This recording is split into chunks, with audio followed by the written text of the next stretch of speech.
అసలు ఏంటి థూసిడైడ్స్ ట్రాప్? రెండు పెద్ద పెద్ద పవర్స్ మధ్య రైవల్రీ, శత్రుత్వం ఎలా వస్తుందంటే, ఒక పవర్ ఆల్రెడీ ఎస్టాబ్లిష్డ్ పవర్, ఉదాహరణకి అమెరికా.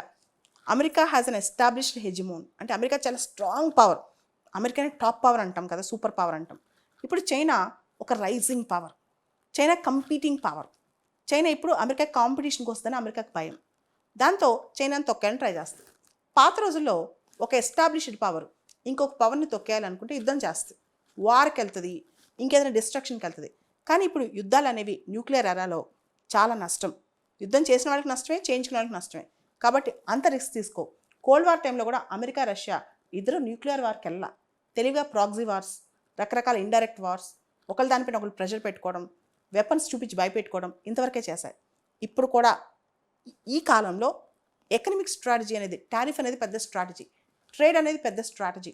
ఇంత గ్లోబలైజ్డ్ వరల్డ్లో ఒక దేశాన్ని తొక్కేయాలన్నా, అణక్కొట్టాలన్నా trade and finance the big strategy అనమాట. ఇవి రియల్గా యుద్ధాలు జరగవు, కానీ ట్రేడ్ వార్ జరుగుద్ది, ట్రేడ్లో యుద్ధం జరుగుద్ది అనమాట. ఇదే థూసిడైడ్స్ ట్రాప్లో ఇరుక్కున్నారంటారు.